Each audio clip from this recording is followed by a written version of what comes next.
우리말 목련경. 옛날 왕사성에 한 장자가 있었다. 그의 이름은 부상이라 했다.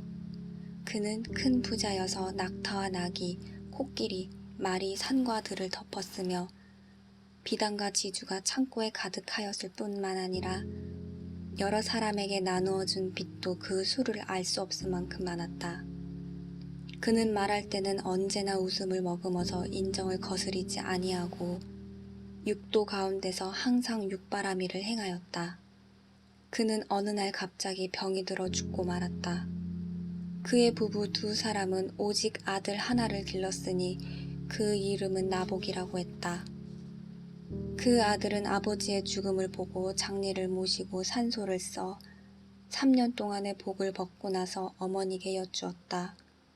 아버님이 계실 때는 돈과 재물이 한없이 많았으나 지금은 창고가 비게 되었습니다. 제가 바라옵기는 돈을 가지고 외국으로 나아가 장사를 하고자 합니다.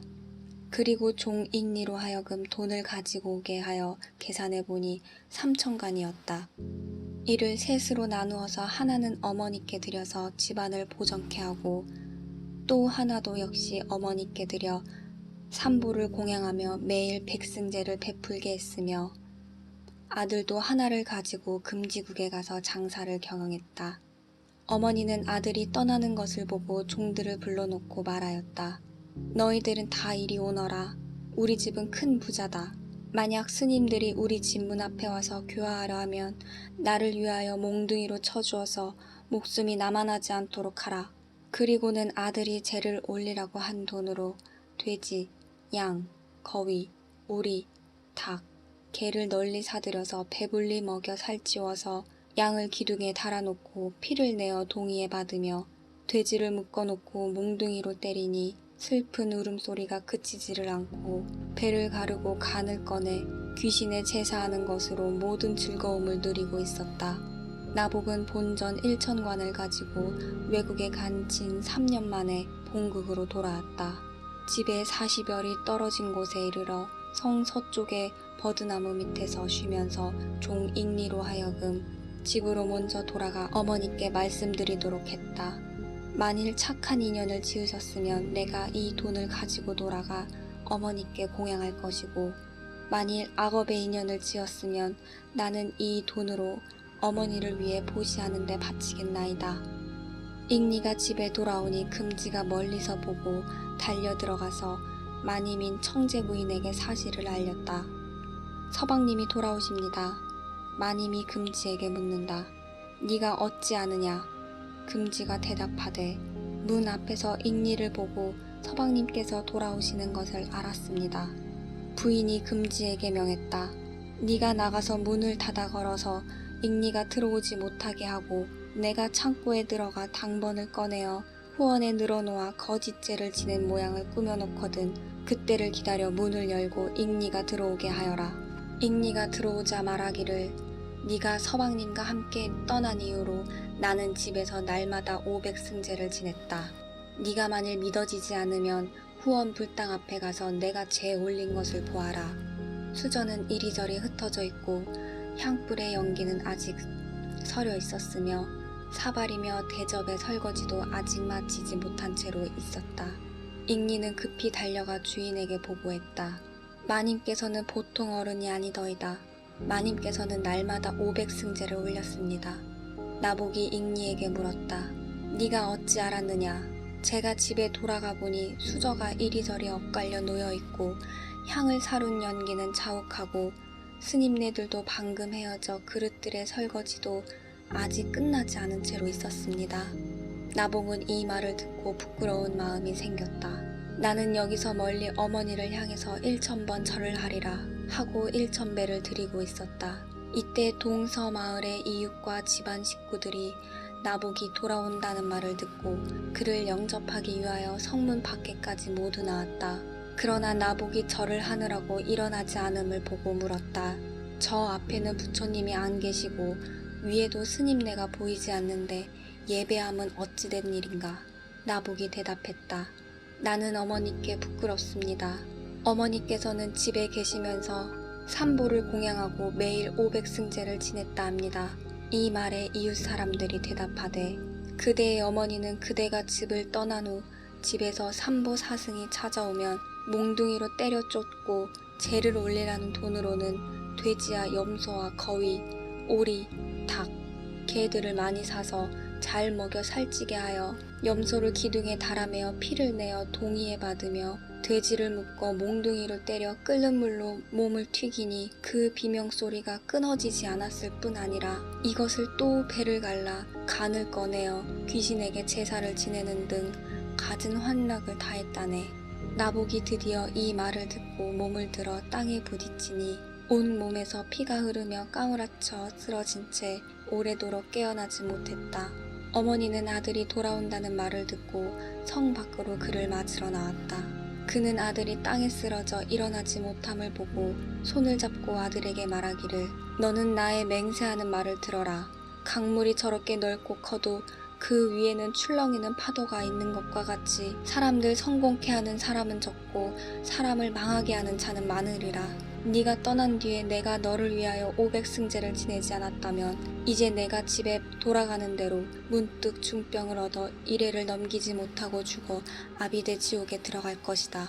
나복이 어머니의 맹세가 너무도 중대함을 듣고는 그만 일어나서 집으로 돌아갔다. 그러자 곧 어머니는 갑자기 중병에 걸려 이래를 넘기지 못하고 그만 죽어버렸다. 나복은 어머니 산소에서 풀을 메어 암자를 짓고 어머니의 무덤을 지키며 3년 동안 고행을 했다. 낮에는 삼태기로 흙을 닮아다가 어머니 무덤에 흙을 더하고 밤에는 대승경전을 읽으니 그 소리가 끊이지 않았다. 그 효성에 감동되어 9가지 빛이 나는 사슴이 무덤 앞에 나타나기도 하고 흰 학이 나타나 상서러움을 표하기도 했으며 까마귀는 두 눈에서 피가 흐르기도 했고 여러 가지 새들이 흙을 물어다가 무덤 만드는 일을 도와주기도 했다. 나복은 새들이 흙을 물어옴을 보고 기쁜 마음이 생겨 사람들을 불러다가 불상을 조성하고 3년 동안을 공양하다가 복을 마치고는 무덤을 하직하고 떠났다. 그 길로 기사굴산에 이르러 세존을 배웠고 부처님께 사례었다.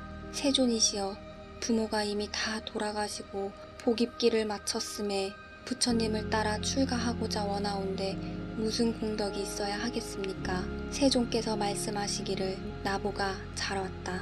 남연부제 중에서 만약 한 사람의 남자나 여자 또는 한 사람의 종이나 여자 종이라도 부처님을 따라 출가케 하는 것은 84,000의 부도 보탑을 조성하는 것보다 나은 것이며 이로써 이 세상에 살아있는 부모는 100년 동안 복락을 누리게 되고 7대를 거슬러 올라가 조상까지도 마땅히 정토에 태어날 것인데 하물며 너는 너 스스로 보리심을 낸 것이 아니냐. 세존은 곧 아난에게 명하여 나복의 머리와 수염을 깎게 하고 이마를 만져 수기하시며 이름을 대목권년이라 고쳐주시었다. 목년이 부처님께 여쭈었다. 세존이시여, 보탑을 넓고 크게 세운다면 그 공덕이 어떠한 것입니까? 세존은 이에 대답하여 목년아, 보탑이 넓고 커서 첨화와 첨화가 서로 맞닿아서 범천까지 통할지라도 100년 후에 비가 부처님 얼굴에 새게 되면 당장 죄를 얻게 되거니와 중이외는 공덕은 금강과 같이 무너지지 않는 몸을 이루나니라. 목년이 다시 세존께 여쭈었다. 지금 세존과 하직하고 산에 들어가서 돌을 닦고자 합니다. 세존이 이에 대답하여 목년아, 네가 만일 돌을 닦고자 할진대 다른 곳에 가지 말고 나를 따라 기사굴산에서 돌을 닦도록 하여라. 목년이 다시 세존께 여쭈되 산 중에 무슨 양식이 있어서 돌을 배운단 말씀이십니까? 이에 부처님은 목년아, 산 중에는 호랑이와 이리 그리고 새, 짐승들이 있어서 매양 제식할 때가 되면 입으로 향기나는 꽃을 물어다가 스스로 와서 공양해 주느니라. 목년이 이 말씀을 듣고 나서 바로를 던져 공중으로 솟아올라 기사굴산의 빈바람이라는 절에 이르러 왼쪽 다리로 오른쪽 다리를 누르고 오른쪽 다리로 왼쪽 다리를 누르며 혀로써 입 천장을 받치고 33천을 관하다가 화락천궁에 이르러 보니 그 아버지는 하늘의 복을 누리고 있으나 그 어머니는 볼 수 없었다. 목년은 돌아와서 세존께 사례었다. 어머님께서 세상에 계실 때 저에게 말씀하시기를 날마다 500승제를 올렸다고 하셨습니다. 죽어서는 마땅히 화락천궁에 태어날 것이온데 천궁에는 어머니가 보이지 않으니 지금 어디 계십니까? 부처님께서 목련에게 이르시되 너의 어머니가 세상에 있을 때 삼보를 믿지 않고 간탐하고 저각했기 때문에 죄를 지은 것이 마치 수미상과 같아서 죽어서 지옥에 들어갔느니라. 목련은 이 말을 듣고 몸을 던져 땅에 부딪혀 슬프게 목 놓아 울다가 땅에서 일어나 여러 지옥으로 어머니를 찾아 돌아다니기 시작했다. 목련이 앞으로 가다가 보니 한 곳의 지옥을 보니 거기에는 남연부지의 중생들이 방아 속에서 몸이 천토막으로 끊겨 피와 가죽이 어지러이 흩어져서 하루에도 10,000번씩이나 죽었다 깨어나곤 한다. 목련이 슬퍼하며 그 지옥의 옥주에게 물었다. 이 지옥에 있는 중생들은 전생에 무슨 죄업을 지었기에 이제 이러한 괴로움을 받습니까? 옥주는 대답한다. 이들은 남연부지의 사람인데 생전에 모든 중생들을 잘라 죽이고 남녀들이 둘러앉아 함께 음식을 먹으면서 입으로 그 맛이 좋다고 떠들다가 이제 제자들의 수중에 떨어져서 오직 죄를 달게 받고 있는 것이지요. 목련이 다시 앞으로 가다가 검수지옥을 보니 남연부지의 중생이 검수 끝에 있어 손으로 칼나무를 휘어잡으니 온 몸이 모두 갈라지고 발로 칼날을 밟으니 사지가 모두 부서진다. 목련이 슬프고 서러워서 지옥 주인에게 묻는다. 이 지옥에 있는 중생들은 전생에 무슨 죄를 지었기에 이제 이러한 괴로움을 받는 것이오. 지옥 주인이 대답했다. 이것은 남연부지의 사람들이 인과를 믿지 않아 중생을 꼬챙이에 깨어가지고 구워서 남녀가 둘러앉아 머리를 모으고 함께 먹으면서 입으로 맛있다고 소리치다가 이제 제자의 수중에 떨어져서 다만 형벌을 달게 받고 있는 것입니다. 목련은 다시 앞으로 가다 보니 한 석합지옥이 있다. 두 덩어리 큰 돌이 뭇 죄인들을 갈아서 피와 살덩이가 흐트러진다. 목련은 슬퍼하면서 옥주에게 물었다. 이 지옥의 중생들은 전생에 무슨 죄를 지었기에 이런 고통을 받는 것입니까? 옥주가 대답했다. 이것은 남선부주의 중생들이 개미와 벌레들을 많이 죽였기 때문에 이제 제자의 수중에 떨어져서 이렇게 괴로움을 달게 받고 있는 것입니다. 목련이 다시 앞으로 나가다가 한 떼의 아기를 보았는데 그들의 머리는 태산만큼 크고 배는 수미산처럼 부른데 목구멍은 바늘과 같았다. 그들은 걷는데 항상 500채나 되는 수레가 부서지는 것 같은 소리를 냈다. 목련이 그 아기들에게 물었다. 너희들은 전생에 무슨 죄를 지었는가? 아기들이 대답했다. 나는 전생에 죽은 사람을 위해서 제 올리는 것을 못하게 하고 삼보를 공경하지 않았기 때문에 여러 겁 동안 좁쌀 미음에 이름도 듣지도 못하고 음식도 맛도 보지 못해서 이런 꼴이 되었습니다. 목련이 다시 앞으로 나가니 한 회화지옥이 보인다. 거기에서는 모든 남선부주 사람들이 잿물의 물결 속에 밀려다니고 있는데 온 몸뚱이가 되어서 타고 있다. 동쪽 문이 열린 것을 보고 동쪽 문으로 달려가면 동쪽 문이 닫히고 서쪽 문이 열린 것을 보고 서쪽 문으로 달려가면 서쪽 문이 다시 닫힌다. 또 남쪽 문이 열린 것을 보고 남쪽 문으로 달려가면 남쪽 문이 다시 닫히고 북쪽 문이 열린 것을 보고 북쪽 문으로 달려가면 북쪽 문이 다시 닫힌다. 이렇게 물결을 따라 달리느라고 다시 조금도 쉴 새가 없다. 목련이 옥주에게 묻는다. 이 지옥의 중생들은 무슨 죄를 지었나요? 옥주가 대답한다. 이 사람들은 전생에 달걀을 삶아 먹었기 때문에 이제 제자의 수중에 떨어져서 그 괴로움을 달게 받고 있는 것입니다. 목련이 다시 앞으로 가다가 보니 한 확탕지옥이 있는데 남선부지의 중생들이 물을 끓고 있는 이 가마솥에서 삼기우고 있다. 목련은 이것을 보고 슬퍼하여 옥주에게 물었다. 이 지옥에 있는 사람들은 무슨 죄를 지었기에 이런 고통을 받는 것입니까? 옥주가 대답한다. 이 사람들은 남선부주 사람으로서 삼보를 믿지 않았을 뿐 아니라 큰 부잣집에 태어나서 뭇 생명 있는 것들을 삶아 먹었기 때문에 이제 제자들의 수중에 떨어져서 더 고통을 달게 받고 있는 것입니다. 목련이 다시 앞으로 나가니 화분지옥이 보인다. 거기에는 남선부주의 중생들이 머리에 불똥이를 이고 두개골에 100마디에 불이 활활 타고 있었다. 목련은 슬프게 여겨 옥주에게 묻는다. 이 지옥의 중생들은 전생에 무슨 죄를 지었습니까? 옥주는 대답한다. 이것은 남선부지의 중생들이 짐승들의 골수를 많이 먹었기 때문에 이런 고통을 받고 있는 것입니다. 목련이 큰 소리로 어머님을 불렀다. 어머니께서 살아계실 때에 날더러 말씀하시기를 날마다 500승제를 열고 향과 꽃과 음식을 법대로 하지 않으신 것이 없다고 하셨으니 돌아가셔서는 마땅히 화락천궁에 태어나셔야 할 것인데 어찌하여 천궁에도 보이지 않고 지옥에라도 계셔서 만나야 할 텐데 지옥에도 보이지 않습니까? 옥중에 있던 84,000명의 우두옥졸들이 각각 서로 보고 말한다. 앞문에 산 사람 소리가 나니 필경 이는 남선부주에서 죄인들을 보내온 것이다. 내가 쇠창을 가지고 가서 그 가슴을 찔러가지고 잡아오리라. 목련은 이때 바로 지옥 문 앞에 있었는데 문득 깨달음이 있어 좌선하여 몸이 산매에 들어가고 있었다. 옥주가 몇 차례 부르자 목련은 선정으로부터 깨어났다.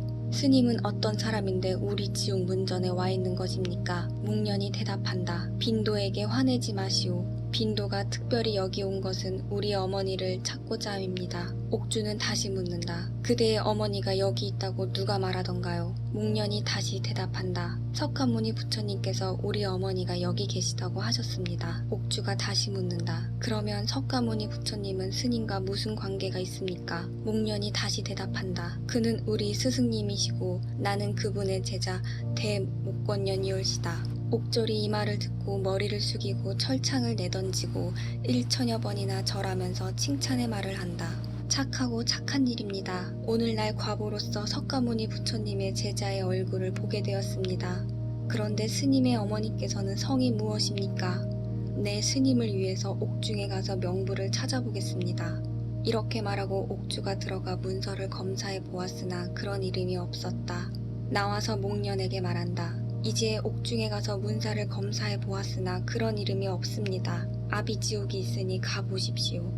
목련이 앞으로 가다가 보니 한 커다란 지옥이 있다. 담의 높이는 10,000길이나 되고 검은 벽은 10,000겹이나 된다. 철망으로 얽어서 그 위를 덮었고 그 위에는 또 4마리 큰 동구가 있는데 입으로 항상 뜨거운 불길을 토하여 그것이 무럭무럭 하늘로 타오른다. 소리를 질러 1000마디나 불러보아도 아무도 대답이 없다. 목련은 다시 돌아와 옥주에게 묻는다. 앞에 큰 지옥이 있기는 하나 담의 높이가 10,000길이요 검은 벽이 10,000겹으로 철망을 얽어 덮어 씌웠습니다. 그리고 1000번이나 소리를 질러도 아무도 나와 대답하는 이가 없습니다. 옥주가 대답한다. 스님의 법령이 부족한 탓이오. 이 문이 열리게 하려면 부처님께 물어볼 밖에 달리 도리가 없습니다. 목련이 이 말을 듣자 바루를 던지고 하늘로 솟아 부처님이 있는 곳으로 갔다. 그는 부처님을 3바퀴 돌고 나서 부처님께 아랜다. 세존이시여, 목련이 큰 지옥을 가서 보니 담의 높이가 10,000길이나 되고 검은 벽이 10,000겹이나 되는데 아무리 여러 번 큰 소리를 질러도 대답하는 사람이 없습니다. 부처님이 목련에게 말한다. 너는 나의 12고리가 달린 석장을 짚고 내 가사를 입고 내 바루를 가지고 그 지옥문 앞에 이르러 석장을 3번 흔들면 옥문이 저절로 열리고 자물쇠가 저절로 떨어지며 옥중에 있는 모든 죄인들이 내가 짚던 석장 소리를 듣고 모두 잠시의 휴식을 얻을 것이다. 목련이 가사를 받아 입고 손에 석장을 쥐고 지옥문 앞에 이르러 석장을 흔들어 3번 소리를 냈다. 그랬더니 옥문이 저절로 열리고 자물쇠도 저절로 떨어진다. 이에 목련은 지옥 속으로 달려들어갔다. 옥졸들이 목련을 밀어내며 말한다. 스님은 누구시기에 맘대로 이 문을 여는 거요? 이 문은 오랜 세월 안 열렸던 문이요. 목련이 옥주에게 묻는다. 문을 열지 않으면 죄는 어디로 해서 들어옵니까? 옥주가 목련에게 다시 말한다. 남선부주 사람들은 불효를 많이 범하고 오역을 많이 범했으며 삼보를 믿지 않았기 때문에 명이 다한 뒤에는 어풍에 불려와서 거꾸로 매달려 내려오고 문으로 해서 들어오지는 않습니다. 옥주가 다시 묻는다. 스님은 어찌하여 여기 오셨습니까? 목련이 대답한다. 내가 특별히 온 것은 우리 어머니를 찾으러 온 것입니다. 누가 스님의 어머니가 여기 계시다고 합니까? 석가모니 부처님께서 우리 어머니가 여기 계시다고 하시더군요. 옥주가 또 묻는다. 석가모니 부처님과 무슨 관계가 있으십니까? 바로 나의 스승이십니다. 이에 옥주가 또 묻는다. 어머님의 성명이 무엇입니까? 내 스님을 위해서 옥중에 가서 명부를 검사하여 알아보겠습니다. 왕사정 안의 부상 장자의 아내 청제부인으로서 성은 유제사입니다. 이에 옥주는 지옥으로 들어가 외친다. 왕사정에 살던 청제부인 성씨 유제사야. 문 앞에 중이된 법명의 대목건년이란 아들이 왔는데 이는 부처님의 제자로서 불가 사이에 신통이 있으니 만일 이 사람이 네 아들이라면 오래지 않아서 지옥을 떠날 수가 있을 것이다. 그리고 나서 옥주는 또 죄인에게 묻는다. 왕사정 아내 청제부인아, 너는 어찌하여 대답을 하지 않느냐? 그제서야 죄인이 대답한다. 옥주께서 다시 더 고생되는 곳으로 옮길까 두려워서 감히 대답하지 못했습니다. 죄인에게 오직 한 아들이 있었는데 중이 된 일도 없고 이름도 대목건영이 아닙니다. 옥주가 밖으로 나와서 목련에게 말한다. 청제부인이 한 사람 있는데 아들은 중이 되지도 않았고 이름을 대목건년이라 하지도 않았답니다. 목련이 대답한다. 옥주는 대자대비로 자식을 알아보지 못하리라는 것을 일러주소서. 부모가 계실 때의 나의 이름은 나복이었고 부모가 돌아가신 뒤에 부처님에게 나가 중이 되어서 불도를 터득하고 이름을 고쳤으니 대목건년입니다. 옥주가 다시 목련에게 묻는다. 그러면 오늘 어머니를 찾아보게 해주면 장차 무엇으로 우리의 은혜를 갚겠습니까? 오늘 어머니를 만나보게 되면 여러 보살을 청에다가 대승경전을 외워서 옥주의 은혜를 갚겠습니다. 옥주는 다시 지옥으로 들어가 죄인을 향해 말한다. 내가 너의 기쁨을 도우리라. 문 앞에 찾아온 사람은 바로 나복이다. 죄인이 이 말에 따라 만일 나복이라면 바로 이 조그만 뱃속에 품었던 자식입니다. 이때 옥주가 쇠창을 가지고 죄인을 찔러 일으켜서 못을 박아 땅에 떨어뜨리니 온몸의 털구멍에서 모두 피가 흐른다. 옥주는 다시 쇠칼을 씌우고 칼로 몸을 에워싸서 내보내어 아들과 서로 보게 한 다음 목련에게 묻는다. 어머니를 알아보겠습니까? 목련이 대답한다. 어머니를 알아보지 못하겠습니다. 옥주가 다시 말한다. 저 앞에 온몸에 모진불이 활활 타는 것이 바로 스님의 어머니입니다. 목련이 그 어머니임을 알아보고 크게 부르짖는다. 어머님, 어머님이시여, 살아계실 때에 날마다 500승제를 올려 향화와 음식을 모두 법대로 했다고 말씀하셨으니 돌아가셔서는 의당 화락천궁에 나실 것이온데 천궁에 계시지 않고 도리어 지옥에 계십니까? 소자는 날마다 밥 먹을 때에 달리 맛있는 음식만 있으면 먼저 가져다가 어머니께 공양을 드렸는데 어머니 얼굴은 어찌하여 그렇게 몸이 야위셨습니까? 어머니가 목련을 불러 말한다. 내 사랑하는 아들아, 앞으로 영영 내 아들을 보지 못할까 했더니 어떻게 오늘 아침에 공교롭게 이 지옥문 앞에서 만나게 되었단 말이냐. 이 어미는 옥중에서 벌을 받기가 몹시 괴롭다. 배가 고프면 쇠알을 먹고 목이 마르면 구리즙을 마시면서 지내왔다. 이렇게 말을 채 마시지도 못해서 옥절이 오더니 죄인을 붙들어 세우고 기다란 부젓가락으로 몸을 찌르니 온 창자가 모두 불에 타들어간다. 이때 같은 지옥에 있던 모든 죄인들이 서로 말한다. 남의 집 모자는 서로 만나보게 되는데 우리들은 어찌하여 나갈 기약이 없는가? 옥주가 목련을 보고 말한다. 어머니와는 오랫동안 말할 수 없습니다. 스님의 어머니를 죄를 받을 시간이 다 되었습니다. 스님이 만일 어머니를 놓지 않는다면 내가 철창으로 가슴을 찔러 데려가겠습니다. 목련이 그 어머니를 놓으니 어머니는 옥주에게 끌려서 지옥으로 들어가면서 소리친다.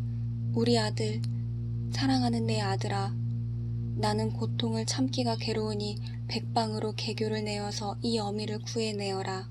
이때 목련은 왼발은 지옥 문지방 안에 두고 오른발은 문지방 밖에 둔 채 서 있다가 어머니의 괴로워 부르짖는 소리를 듣고 참을 수가 없어 머리를 기둥에 부딪히니 살과 피가 낭자하다.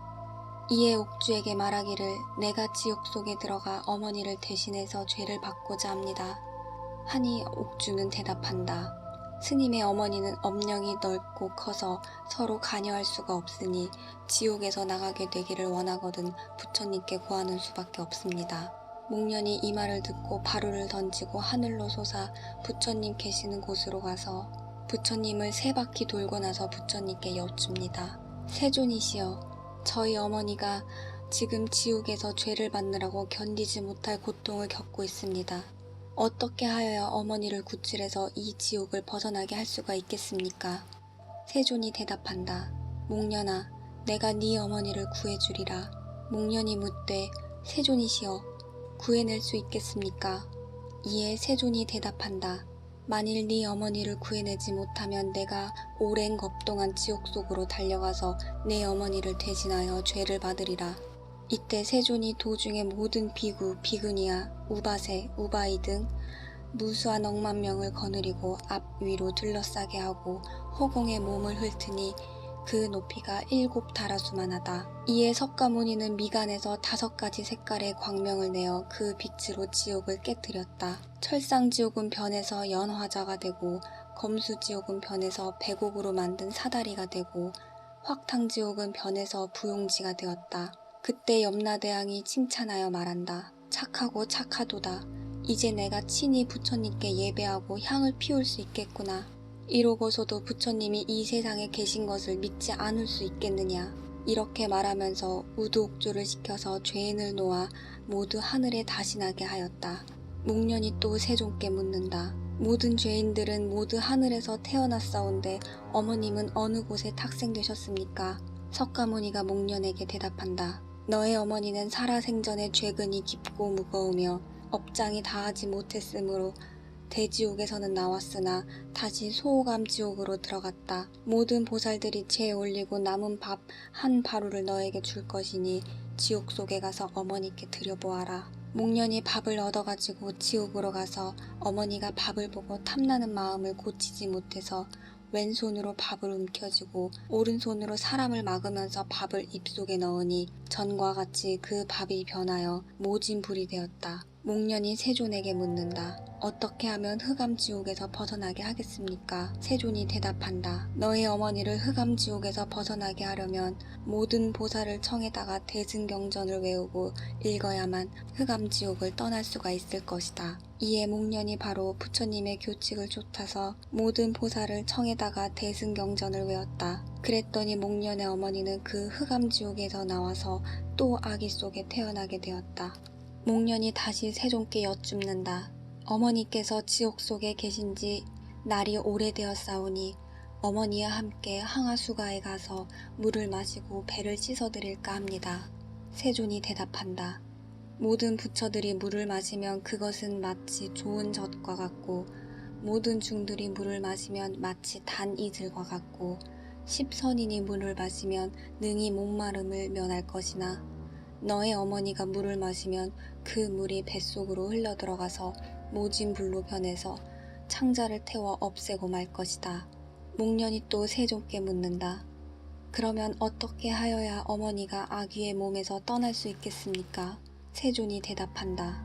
모든 보살을 청에다가 49등의 불을 켜며 많은 산 목숨을 놓아주고 신번을 만들어 놓으면 너의 어머니가 이 아귀를 면할 수 있을 것이다. 목련이 즉시 부처님 명령에 의하여 모든 보살을 청하여 49등을 켜고 많은 생명을 놓아주며 신번을 만들어서 어머니가 아귀의 몸을 떠나게 했다. 목련이 부처님께 아랜다. 어머니께서는 아귀를 떠나 어느 곳에 태어나셨습니까? 너의 어머니가 비록 아귀의 세계를 벗어나긴 했으나 지금은 왕사성에 태어나 어미개가 되었느니라. 목련은 이 말을 듣고 바르를 가지고 왕사성으로 가서 그 개를 찾았다. 그 개는 목련을 보자 달려나와 목련의 허리를 껴안고 애태우면서 말한다. 내가 네 어미고 너는 내 아들이다. 목련은 어머니의 목소리를 듣고 묻는다. 어머니께서 이제 개의 몸이 되어 고생을 하시는데 전에 지옥에서 받으시던 고통에 비하면 어떻습니까? 그 개가 목련에게 말한다. 내가 앞으로 영영 개의 몸이 되어 사람의 더러운 것을 먹을지언정 나는 지옥이란 소리도 들을까 두렵다. 목련이 또 세존에게 묻는다. 어머니가 개 몸이 되어 고생하고 있는데 어떻게 해야 개의 몸에서 벗어나겠습니까? 세존이 대답한다. 목련아, 다만 7월 보름날에 우란 분재를 베풀면 어머니가 개의 몸을 떠날 수가 있을 것이다. 목련이 또 세존에게 묻는다.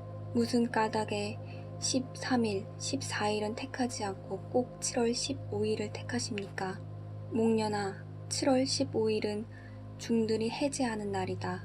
기뻐하면서 한 곳에 모여서 너의 어머니를 건져내어 정토에 나게 할 것이다. 목련은 즉시 부처님의 교칙에 의하여 시장에 나가 버들잎 잣나무 가지를 사다가 오란 문제를 베풀어서 어머니를 개의 몸에서 떠나게 하고 부처님 앞에 어머니가 나가서 500개를 받게 했다. 그리고 빌었다.